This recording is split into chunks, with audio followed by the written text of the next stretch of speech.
Good afternoon, ladies and gentlemen. This is Welcome back to Chokitable Media.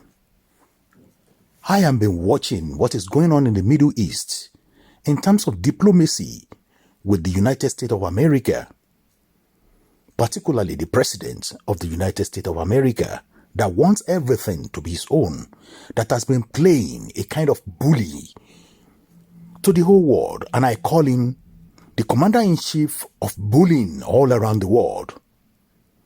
But pertaining to Middle East, lots of things are happening in the Arab world that you need to understand and try to see where the people, inhabitants of the Middle East are standing. And you need to understand why they have to give so much power, so much respect, so much visibility to the friendship they have between Mr. Donald Trump and themselves, the whole of the Middle East.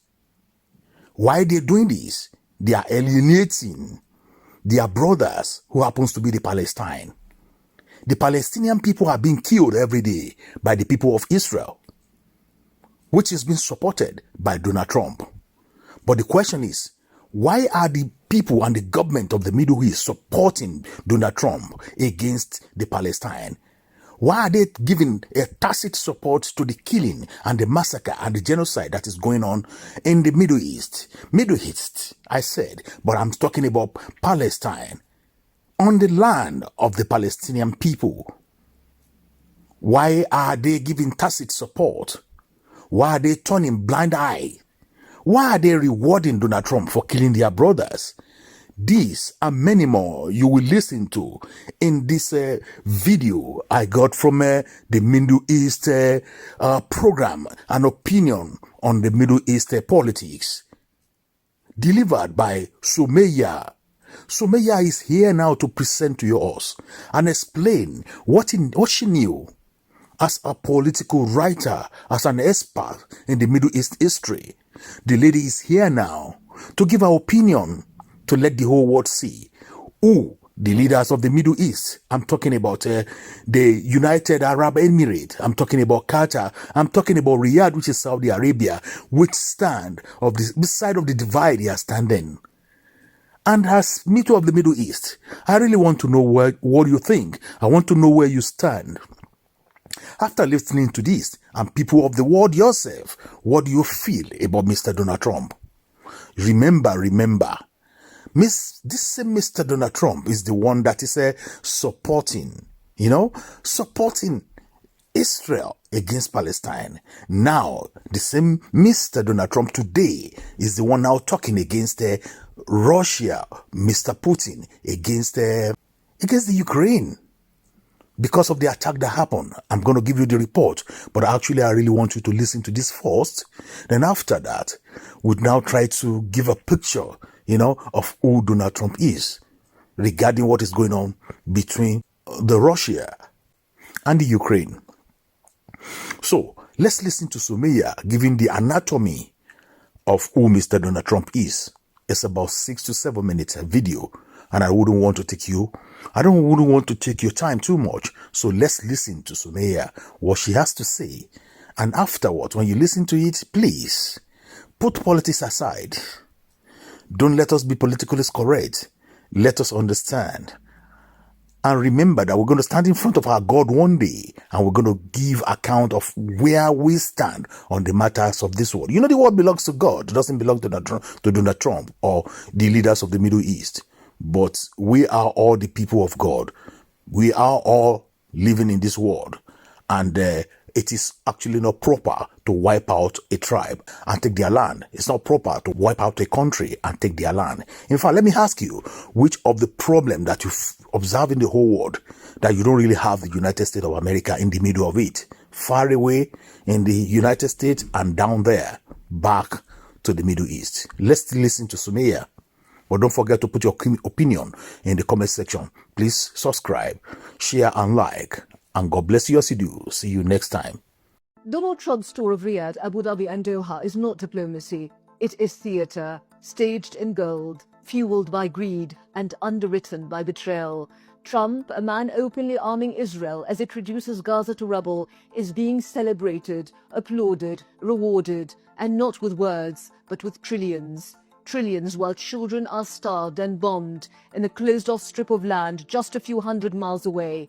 Arab rulers are handing over fortunes and fawning in photo ops. Let's be clear, the Gulf has leverage, it has power, it has Trump's ear. But what did they do with it? Nothing. Not to stop the slaughter, not to ease the siege, not even to demand respect. In return, Trump gives Israel more bombs, more impunity, more green lights to kill. This was never about peace. At the core of Trump's Middle East vision is a single goal: erase Palestine, prop up dictators, and redraw the region in Israel's image. See this wonderful pen? My desk is the Middle East, and the top of the pen, that's Israel. That's not good, he once told reporters, lamenting Israel's size compared to its neighbors. To Trump, the Middle East is not a region of history or humanity. It is a marketplace, a weapons depot, a geopolitical ATM. And his ideology? It's simple. Arabs are chaos. Israel is order. Arabs are threats. Israel is civilized. It's not a worldview. It's a business model. Remember that $110 billion arms deal with Saudi Arabia in 2017? Well, that was just the start. Now he wants more, $3 trillion more. He's already demanding that Saudi Arabia invests its entire GDP, $1 trillion, into the US economy. And they're offering $600 billion. He's not negotiating, he's extorting, and they're handing it over. The UAE's already pledged a $1.4 trillion investment deal. The race is on, not to stop a genocide, but to buy Trump's favor, showering him with wealth in return for nothing. The region is no longer treated as a region, it's a vault. Sovereignty? That's just another asset to be traded. Trump's offer is crude. Obey me and I'll protect you. Disobey me and I'll turn on you. For rulers terrified of their own people, of another Arab Spring, that's a tempting deal. They fear democracy more than they fear occupation, so they kneel. They make a pact with the devil. And what does this devil offer them in return? Arms, silence, a stage to pretend they matter while they're being used. Normalization with Israel? Okay. Submission to its supremacy? Done. Silence on Gaza? Guaranteed. This isn't a partnership, it's surrender. And Trump knows it. He respects one thing only, power. That's why he praises Putin, that's why he respects Erdogan. Like them or loathe them, they push back. They defend their nation's interests. Arab rulers, they just pay. And Trump laughs. King Salman wouldn't last 2 weeks without us, he said. And what did they do? They gave him more. But it's not just about US policy, it's about personal profit. Since leaving office, the Trump family has turned the Gulf into a gold mine. A hotel in Dubai, a tower in Jeddah, a golf resort in Qatar, crypto ventures, a private club in DC. This isn't diplomacy, it's plunder. Jared Kushner, the son-in-law, already bagged $2 billion from the Saudis, and now Trump's being gifted a $400 million private jet from Qatar, a literal palace in the sky. And what was his response? It was a great gesture, but let's not forget we keep them safe. Without us, Saudi Arabia, the UAE and Qatar wouldn't exist. That's his thank you. And still, they keep giving. So ask yourself, what are they rewarding him for? For 100,000 tons of bombs dropped on Gaza? For backing ethnic cleansing openly, shamelessly? For empowering the likes of Smotrich and Netanyahu as they call for Gaza's population to be wiped out? For leading the most Zionist, most Islamophobic administration in US history? And still, they ask for nothing. They offer everything. But don't be fooled. They can act when they want to.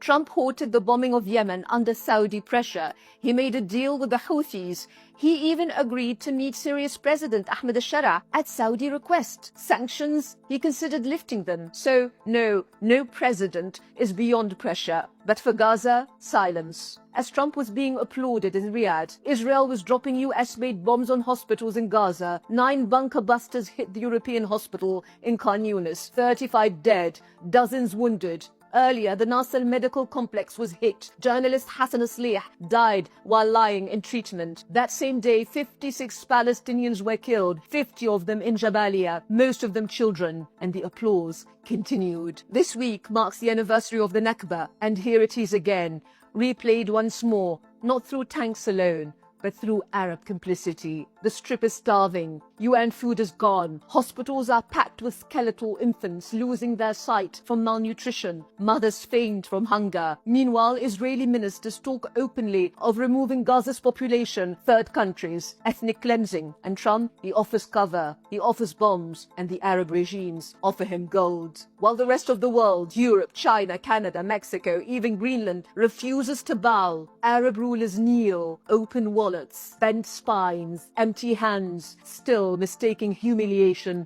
for diplomacy, still hoping Trump might toss them a bone. But Trump doesn't toss bones, he tosses bills. No, this isn't real politics. This is a grotesque circus, decadent, deluded, disgraceful, with every check signed, every jet offered, every photo op beside the butcher of a people. Arab rulers do not secure history's respect. They seal their place in its sordid footnotes of shame.